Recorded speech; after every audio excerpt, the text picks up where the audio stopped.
صبح کے ٹائم اٹھنا بہت زیادہ برکت والا ہوتا ہے.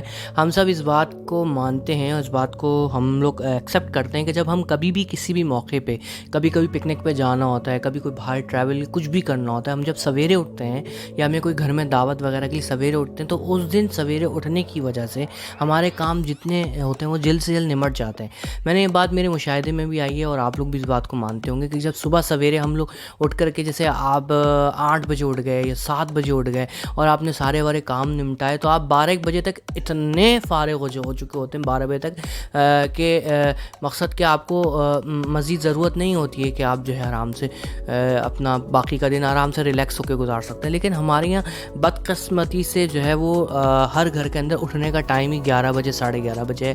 جب آپ 11:30 بجے آپ اٹھیں گے یا 11 بجے آپ اٹھے یا 10:30 پہ اٹھے 10 پہ اٹھے تو 10:30 بجے تو آپ سمجھ لو 1.5-2 گھنٹے کا ٹائم رہتا ہے. پھر ماسیاں وغیرہ یا آپ آفس وغیرہ جاتے ہو وہاں پہنچتے ہو یا گھر میں ماسیوں سے کام کراتے ہو 1 بج جاتا ہے یا پھر جو ہے وہ اپنا آفس پہنچتے ہو تو 1 بج جاتا ہے. مقصد بتانے کا یہ کہ صبح اٹھ کر تو دیکھو, صبح اٹھ کر دیکھو ٹائمنگ دیکھو صبح کی بہت اچھی ہوتی ہے. فجر کی نماز پڑھی, فجر کی نماز پڑھنے کے بعد طبیعت ہوئی, کچھ کھایا نہیں ہوا, اپنے کام سے لگ گئے. کھانا پکانا ہے, کھانا پکایا, ٹھیک ہے. اس کے بعد ناشتہ کرانا ہے, بچوں کو دیکھنا ہے, مدرسے بھیجنا ہے, اسکول بھیجنا ہے.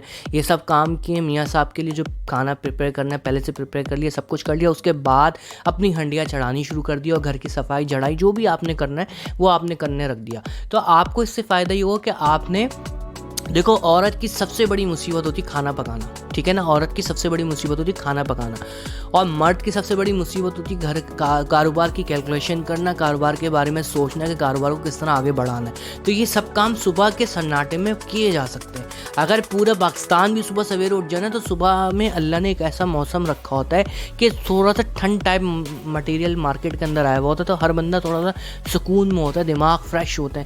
تو اگر آپ 10-11 بجے اٹھتے ہو نا تو میری طبیعت میں تو منوسیت چھائی ہوتی صاحب بتاؤں. اور میں یہ بات دیکھتا ہوں کہ لوگوں کے اندر ایک تھوڑا سا چڑچڑاہٹ ہے, وہ اس وجہ سے کیونکہ صبح کے ٹائم میں ایک ٹائم رکھا ہے قدرت نے. اب ہم رات کو 12 بجے کاروباروں میں سے آ کے 12 بجے کھانا کھاتے ہیں, کوئی 1 بجے, کوئی لوگ 2 بجے بھی کھانا کھاتے ہیں. تو اب ایک بندہ اگر 2 بجے کھانا کھائے گا تو بتاؤ اس کی کیا کیفیت ہوگی. اب یہاں پہ میں ایک بات تھوڑی سی آپ سے کہنا چاہوں گا کہ آپ کو اگر لگتا ہے کہ میری ویڈیو سے آپ کو فائدہ پہنچتا ہے تو آپ میرے چینل کو ابھی سبسکرائب کر لیں, ٹھیک ہے.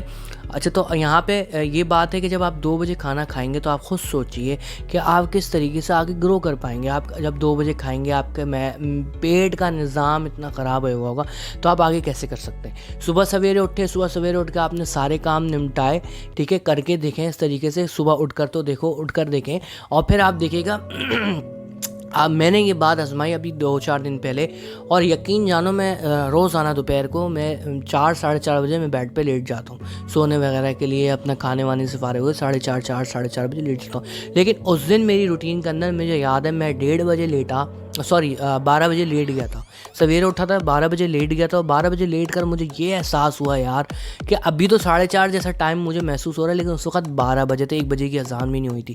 بتانے کا مقصد یہ کہ سویرے اٹھنے میں بہت عافیت ہے. جب آپ 12 بجے اٹھیں گے اور اس طریقے سے 11 بجے اٹھیں گے تو 1 بج گیا, 1 بجے کے بعد ٹائم پتہ نہیں چلتا, 1 بجے کے بعد ٹائم پتہ نہیں چلتا, 1 بج گیا, 1 کے بعد 4, 5 کے بعد عصر کے بعد مغرب عشاء, ٹائم ہی نہیں پتا. اصل ٹائم جو ہے نا فجر کے بعد ہے. اصل جو ٹائم ہے فجر کے بعد ہے. لیکن فجر کے ٹائم اٹھنے کا دل نہیں کرتا, فجر کے ٹائم نیند بہت زیادہ آ رہی ہوتی, فجر کے ٹائم اٹھنے کا دل نہیں کرتا, فجر کے ٹائم دل نہیں کرتا کہ اٹھ کر کے کچھ نہ کچھ کام کرو. لیکن میں ایک بات مانتا ہوں کہ جب اگر آپ فجر کے بعد اٹھ جاؤ گے 1 2 3 4 6 8 دن لگاتار یا رک کے کہ بھائی ایک دن اٹھ گئے دوسرے دن نیند پوری کر لی, دل کو کہہ دیا ہاں یار چلو تھوڑا سو جاتے ہیں.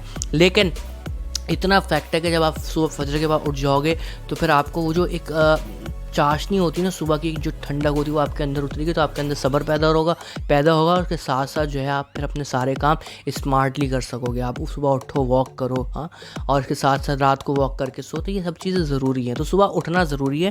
صبح اٹھ کر دیکھیں, صبح اٹھ کر اپنے آپ کو ٹائم دیں, صبح اٹھ کر اپنے آپ کو سوچیں بھائی میں کس طریقے سے اپنا کاروبار کو اچھا کر سکتا ہوں. صبح اٹھ کر بندے کو بہت اچھی سوچیں بھی آتی ہیں. یقین جانو 8 بجے اٹھ کے فجر کے بعد تو خاص طور پہ فجر کی نماز کے بعد, فجر کے بعد جو فجر کا ٹائم ہوتا ہے اشراق سے پہلے اشراق کے بعد بھی, تو یہ میں نے دیکھا کہ بہت زبردست موسم ہوا تھا. اس دماغ میں نا ایسی سوچیں آ رہی ہوتی کہ یار ہم نے کچھ نہ کچھ اپنا اچھا پلان کرنا, اور ڈے بائی ڈے آپ سوچتے رہیں تو آپ اچھے حل نکال لیں گے. بنسبت کہ آپ 10 بجے اٹھیں تو وہ ٹائم ایسا ہوتا ہے کہ اس ٹائم آپ مطلب ٹینشن ہوتی، کام کی ٹینشن، کاروبار کی، گھر کی ٹینشن، ماں سے آنے والی یہ وہ مسئلے مسائل.